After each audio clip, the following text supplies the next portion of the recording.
UPSC की तैयारी करने वाले छात्रों के मन में एक भ्रम बना रहता है कि उन्हें कोचिंग करनी चाहिए या कोचिंग नहीं करनी चाहिए। आपको यूपीएससी के एग्जाम के लिए कोचिंग की जरूरत तब होगी जब आपको यूपीएससी के सिलेबस, न्यूनतम एग्जाम पैटर्न व किताबों के बारे में पूरी तरह से अनजान है और अपने लिए एक रणनीति तैयार नहीं कर सकते और आपके पास समय की भी कमी है, यानी परीक्षा से 2 या 3 महीने पहले आपको एक क्रैश कोर्स की ज़रूरत है।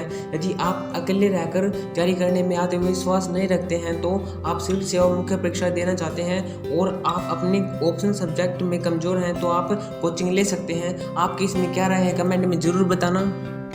क्या आपको पता है एक आईएएस अधिकारी दिन में कितने घंटे काम करता है और उन्हें वीक में कितनी छुट्टियां मिलती हैं? उनके काम करने का क्या टाइम होता है? आपको बता दें कि एक आईएएस अधिकारी के काम करने का समय सुबह 9 बजे से शाम 5 बजे तक का होता है और सोमवार से शुक्रवार तक रहता है। शनिवार व रविवार की ये 2 दिन की छुट्टियाँ दी जाती हैं। इसके अलावा चौथे दिन की और भी छुट्टियाँ दी जाती हैं, पर इनके काम का समय निश्चित नहीं होता है। वैसे तो इनका काम 24 घंटे का होता है, पर इन्हें अपनी जिम्मेदारी निभानी होती हैं, चाहे फिर वो दिन हो या रात। आईएएस इंटरव्यू के लिए 3 बात हमेशा याद रखना। आईएएस इंटरव्यू उतना ही कठिन माना जाता है जितनी कि आईएएस मुख्य परीक्षा।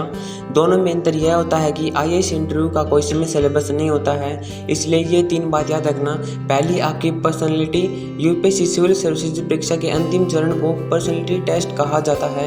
आईएएस व्यक्ति का नहीं बल्कि व्यक्तित्व का इम्तिहान है, इसलिए आपको इसमें उत्तीर्ण बनने के लिए एक आकर्षित व अच्छी पर्सनैलिटी बनानी होगी। दूसरा है मानसिक सतर्कता। मानसिक रूप से सतर्क रहना आपकी दिनचर्या की आदतों से विकसित हो सकती है, जिससे आपको इंटरव्यू में मदद मिलेगी। तीसरा है सुनने में कौशल। कैंडिडेट इंटरव्यू के दौरान बिना सुने या घबराहट में आंसर दे देते हैं, जिससे आंसर गलत हो जाता है। तो पहले ध्यान से सुने व समझे, बाद में उसका आंसर दे। 2 से 3 टिप्स याद रखना।